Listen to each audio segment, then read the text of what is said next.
population, bonjour, c'est Pof. On se retrouve aujourd'hui pour ma vidéo prédiction de Backlash 2024. C'est historique.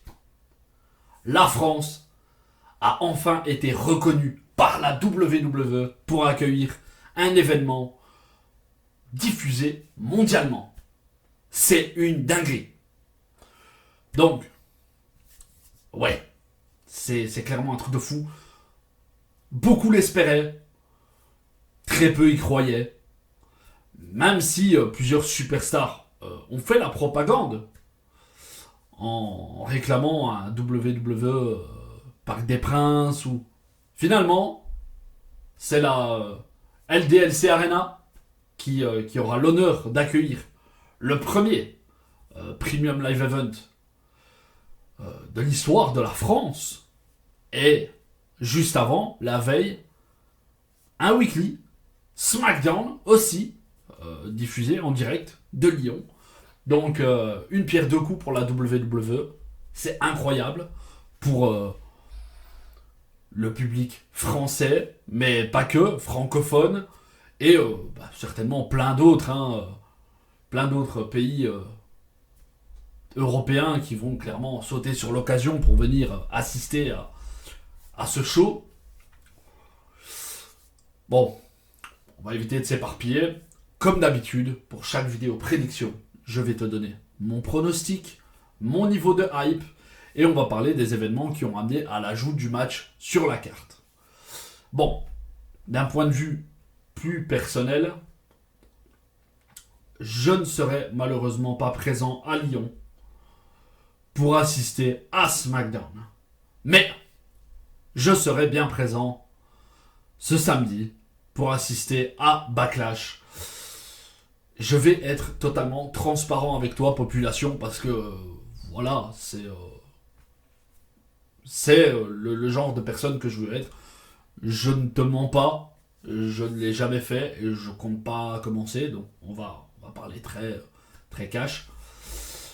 Ça fait des mois que je m'étais résigné, totalement. Voilà, j'ai des factures à payer, j'ai un loyer, et je me suis dit, bon, vu le prix astronomique des places, tu vas rester ton cul dans ton canapé, le regarder sur le network et avoir un seum de fou. Et tant pis. Mais la semaine dernière, les prix ont commencé à dégringoler et Madame Pof m'a clairement dit, écoute, si tu veux y aller, c'est le moment. Donc, sans ça, je n'aurais jamais pu assister et vivre un rêve de gosse, tout simplement. Donc, grosse pensée à tous les gens, vraiment. Parce que bon, dans un sens, ça m'arrange, mais je peux comprendre la frustration, voire la colère de certaines personnes qui se sont cassées le cul à payer un billet qui coûte par exemple 3 fois le prix de ma place pour être assis à côté de moi.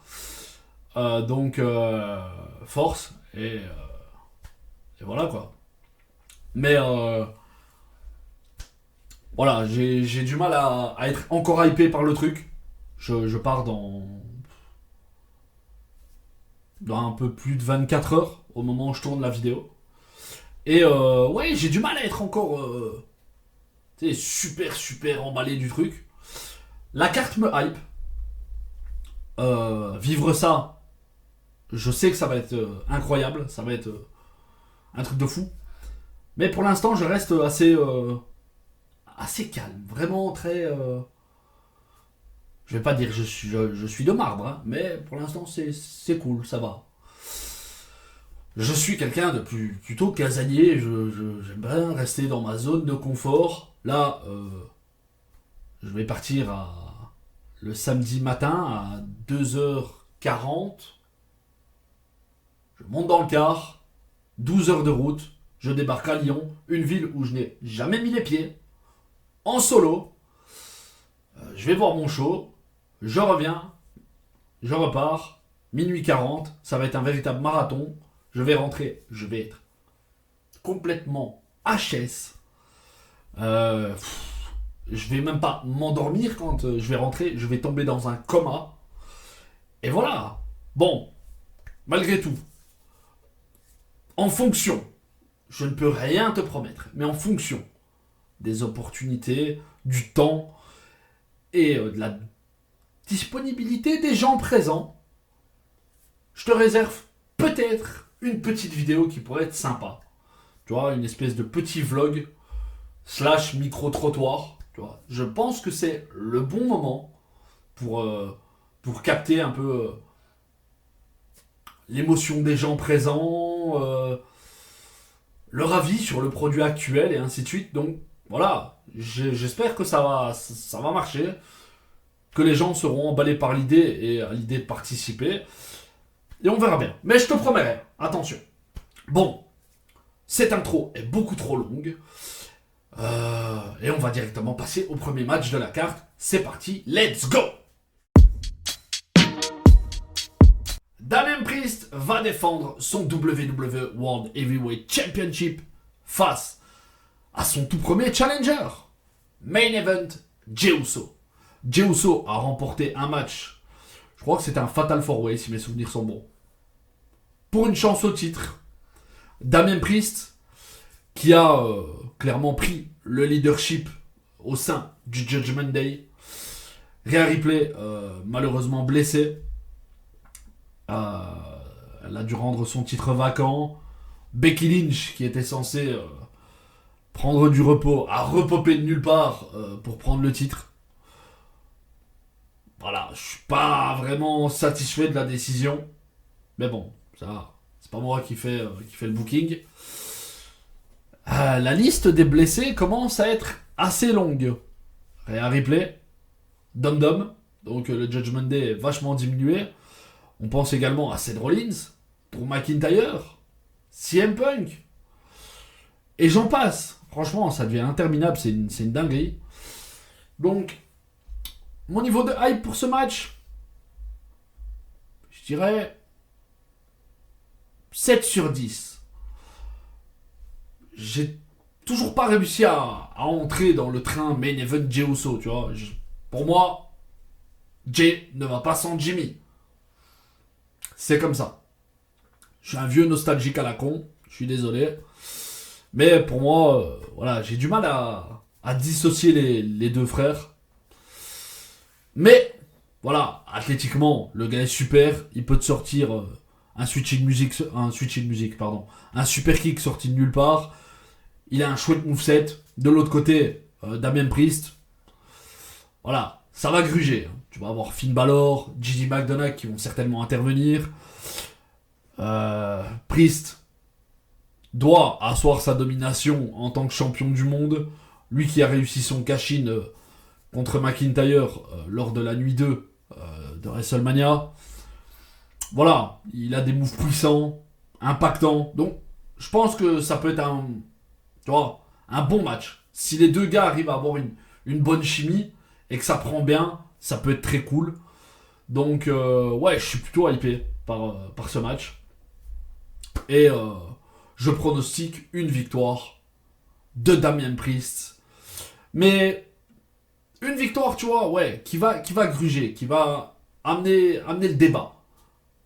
Quelque chose qui va garder Jey Uso assez fort dans son statut. Les Kabuki Warriors vont défendre leur WWE Women's Tag Team Championship face au Star Power, Bianca Belair et Jade Cargill. Les premiers choix de la draft de SmackDown. L'IST a été choisi en numéro 1 lors de la nuit 1 du draft. Jade Cargill a été choisi en premier choix lors de la nuit 2 du draft pour le show bleu. Voilà. Les bases sont posées. Ce sont des méga stars. Jade Cargill vient d'arriver, mais son statut est déjà là. Va falloir compter sur Jade Cargill sur les années à venir. Mais pour le moment, voilà, niveau in-ring, c'est pas vraiment ce qui est mis en avant. C'est certainement pour ça que Triple H et les bookers ont décidé de la mettre dans un programme par équipe. Et je vais directement pronostiquer une victoire de Jade Cargill et de Bianca Belair. Je ne vois aucun résultat possible que de nouvelles championnes, tout simplement. À moins d'une dissension entre les deux. On approche quand même du tournoi Queen of the Ring, donc peut-être qu'une une rivalité va éclater entre elles et les amener à une rivalité. Bon, à moins d'une gruge, tu vois, bon, il y a quand même Io Sky et Dakota Kai qui seront dans les parages, mais pour moi, ce sera pas un souci, du moins je ne pense pas. Si les deux copines de Asuka et Kairi Sane débarquent, elles vont se faire balayer. Je suis pas vraiment hypé par ce match. Je dirais un 5 sur 10, pas plus. Mais bon, faut dire ce qui est. Le star power est présent. Asuka, femme d'expérience. J'ai jamais été un gros fan de Kairi Sane, qu'on se le dise tout de suite. Bianca Belair. Voilà. Je pense que d'une façon totalement objective, c'est l'une des plus belles réussites venant de NXT. Cette meuf a tout gagné en très peu de temps. Et elle a vraiment été propulsée directement au statut de méga star. Cette meuf n'a déjà plus rien à prouver. Alors qu'elle a une carrière qui n'est pas forcément très très longue. Hein. Mais elle a tout accompli. Elle est incroyable, elle est athlétique. Elle est belle, elle est puissante. Elle a tout pour elle. Et elle est associée à une meuf qui va certainement avoir le même destin sans être passée par la case NXT, tu vois. Bayley va défendre son WWE Women's Championship face à la revenante Naomi et au futur Tiffany Stratton.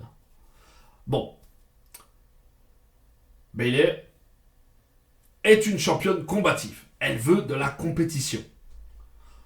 Donc elle a offert un title shot à sa pote Naomi. Mais ça ne plaît pas à Tiffany Stratton. Tiffany Stratton qui a battu Naomi il y a quelques semaines. Résultat, elle débarque dans le match de championnat et elle déboîte tout le monde. J'aime beaucoup Tiffany Stratton. Je trouve que elle a eu une réelle évolution, que ce soit dans le in-ring ou dans l'acting. Elle est passée de simple Barbie inintéressante à meuf très hautaine, la peste de service, et elle joue parfaitement ce rôle. J'aime les méchants. C'est plus fort que moi. De l'autre côté, tu as Naomi, bon, elle est toujours pétillante. C'est vraiment voilà, la bonne humeur à l'état pur. Tu la vois, tu as envie de lui faire un câlin. De l'autre côté, tu as Bayley. Bayley, j'ai beaucoup d'attentes sur la suite, sur l'évolution de Bayley. Parce que, en étant totalement honnête, je n'ai jamais aimé Bayley. Mais, un jour, j'ai commencé à l'apprécier. La naissance de Damage Control. Bayley, à l'époque, c'était la meuf qui faisait des câlins aux petites filles, avec un sourire niais, qui levait les bras avec des tubes de couleur, et sa queue de cheval beaucoup trop serrée et beaucoup trop haute. Elle a dû avoir des migraines de fou tellement que c'était, tu vois, plaqué. Et j'arrivais pas à accrocher. C'était plus fort que moi. Il n'y avait rien à faire. Mais quand elle est revenue à SummerSlam, accompagnée de Dakota Kai et de Io Sky, son attitude était différente. Le look, le personnage, c'était vraiment quelqu'un d'autre. Et à ce moment-là, j'ai commencé à accrocher. Et heureusement, Bayley n'a pas rebasculé dans ce côté rôle modèle, copine des gosses, tu vois. La transition n'a pas été aussi brutale. Elle est restée dans un... Tu vois, là c'est la championne, le fighting spirit. Elle veut se battre. Et pour l'instant, c'est très bien. Donc, on va voir si je vais rester du côté de Bayley ou à un moment je vais de nouveau plus savoir la blairer et je vais dire, oh, vas-y vite qu'elle perd son titre, elle m'emmerde. On est à l'abri de rien. Franchement, on est à l'abri de rien, mais j'espère que la WWE va rester, pour le moment, tu vois, dans la même ligne directrice et qu'on va pas s'éloigner.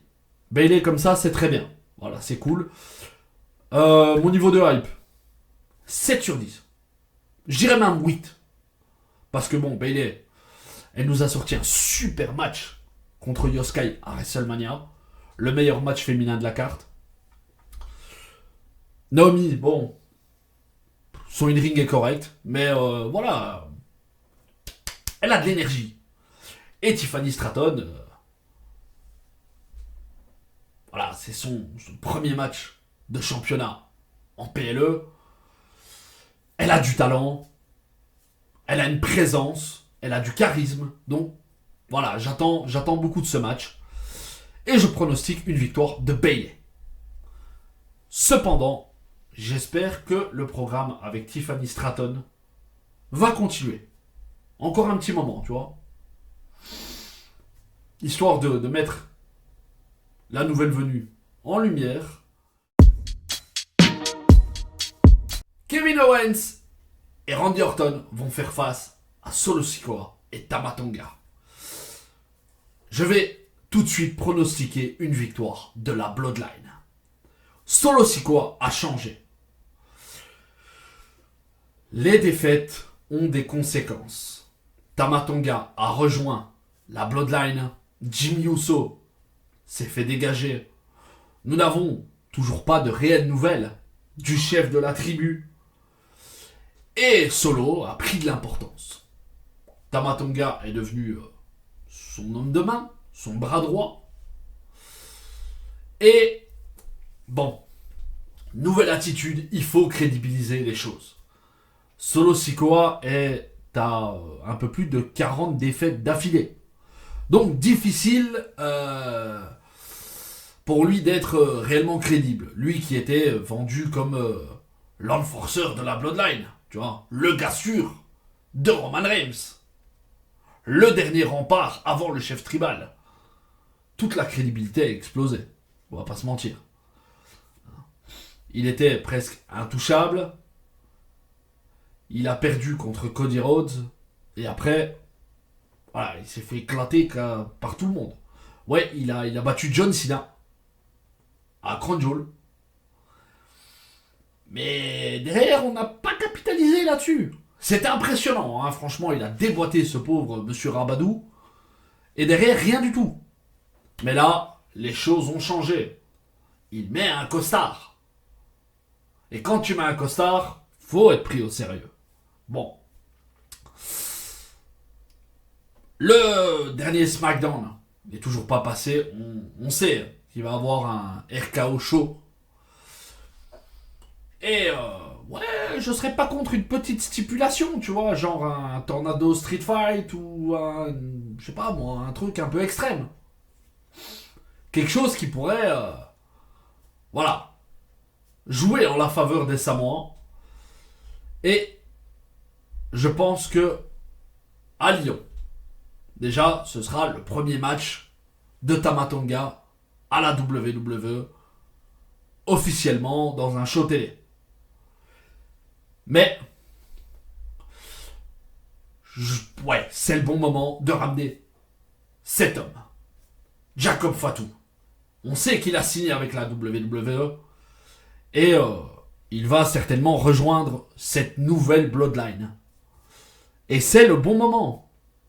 On s'en rappelle, Solo Sikoa avait fait ses débuts en main roster à Clash at the Castle dans le match opposant Drew McIntyre à Roman Reigns. Un PLE en Europe. Backlash en Europe. Donc on est à l'abri de rien. Franchement, ça vient arriver. Je vais être comme un fou. Jacob Fatu est un monstre. Super impressionnant. Extrêmement intense. Ça arrive. Voilà, je vais être comme un dingue. Mais je ne serai pas forcément surpris. On sait qu'il a signé. On sait que, selon plusieurs dirt sheets, ses débuts sont prévus. C'est imminent. Donc, ce serait le bon moment. Et pour Solo Sikoa et Tama Tonga, battre des gros noms comme Randy Orton et Kevin Owens, ce serait déjà un très très gros accomplissement pour commencer le début du règne de terreur de cette nouvelle Bloodline. Mon niveau de hype, 8 sur 10. D'un point de vue personnel, là par contre je pense que ce qui parle pour moi, c'est le côté je vais être là. En 2011, j'ai eu la chance d'assister à un live event à Forêt Nationale, à Bruxelles, en Belgique. J'ai aperçu Edge. C'était la tournée juste après l'annonce de sa première retraite. D'ailleurs, je me rappelle du main event, c'était Christian contre Alberto Del Rio. Je crois que c'était un street fight ou un truc comme ça. Pour le World Heavyweight Championship, il y avait également Rey Mysterio, Kane, le Big Show, Kofi Kingston, The Core à l'époque, tu vois, si, pour les plus vieux qui s'en rappellent, Jack Swagger, tu vois. C'est, pour ne citer que Edge et Rey Mysterio, c'est voilà, les noms qui étaient là au début de mon vrai intérêt pour le catch. Et Randy Orton, c'est clairement un des grands artisans de ma passion. Donc, entendre son theme song, voilà, ça, je pense que ça va mettre une grosse claque dans la gueule. Là, ouais, là, ça va être la nostalgie. Je vais me prendre une énorme torgnole. C'est l'heure du main event. Le cauchemar américain, Cody Rhodes, va défendre son WWE Universal Championship face au phénoménal AJ Styles. Un dream match. Honnêtement, c'est un dream match. Les deux gars ne se sont jamais affrontés. Et là, ils vont combattre l'un contre l'autre pour le titre le plus prestigieux de la compagnie. Pour une première, le premier Premium Live Event en France. Mon niveau de hype est à son paroxysme. Je ne vais pas te dire que c'est un 10 sur 10, mais on est vraiment pas loin. Cody Rhodes et AJ Styles font clairement partie de mes superstars favorites. Donc les voir l'un contre l'autre en main event, ça peut être complètement dingue. J'espère qu'on va leur laisser 25 minutes. Un truc bien costaud. Pour le moment, aucune physicalité entre les deux gars. Évidemment, ça peut changer lors du dernier SmackDown, mais pour le moment, voilà. L'objectif est le même, le titre universel. Mais pour l'instant, voilà. Ça se passe approximativement bien. Il y a de la tension, mais pas plus. AJ Styles a remporté un triple threat match. De l'autre côté, LA Knight a remporté un triple threat match. Et au final, c'est le phénoménal qui va à Backlash pour une chance au titre. Styles a perdu à Mania, mais il a remporté le match le plus important. Et d'un point de vue personnel, AJ Styles en main event, LA Knight pas sur la carte, je suis ravi. En espérant que ça ne change pas. Maintenant, bon, mon pronostic, évidemment, ça semble clair comme de l'eau de roche. Victoire de Cody Rhodes. Tu ne peux pas mettre un terme au règne historique de Roman Reigns.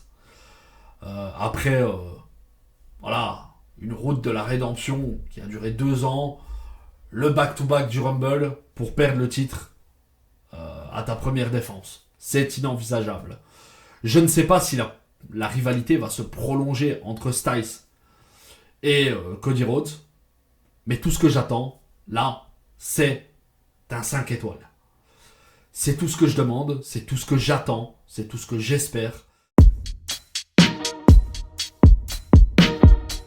commas on commas, they don't want no drama. I'm Population, je crois qu'on va se laisser là pour le moment. Tu connais mes pronostics et mon niveau de hype pour ce Backlash 2024. J'espère que tu passeras un bon moment devant ce PLE, que tu le regardes en live ou en rediff. L'important, c'est de kiffer. Et si tu as la chance d'être présent sur place, n'hésite pas à faire un maximum de bruit. La WWE ne peut plus nous ignorer. Il faut que les officiels se disent clairement, maintenant la France compte, on ne peut plus passer à côté. Et nous aurons peut-être la chance d'avoir d'autres Premium Live Events dans les années à venir. Ça, voilà, c'est à nous de jouer. Il n'y a rien de plus à dire. Comme je l'ai dit en début de vidéo, je vais essayer de vlogger un peu, faire un petit micro-trottoir. Donc, si tu m'aperçois, que tu veux juste faire un coucou ou passer dans la vidéo, n'hésite pas. Moi, je suis grave ouvert. Je suis un mec très chill. Donc, rencontrer une ou deux personnes de la population, ça ferait toujours plaisir. Et je pense que tout est dit. Hein. La vidéo est assez longue. Elle a duré quasiment une demi-heure pour seulement 5 matchs. C'est quand même pas mal. Donc, voilà. On se retrouve très bientôt. C'était Pof. Salut.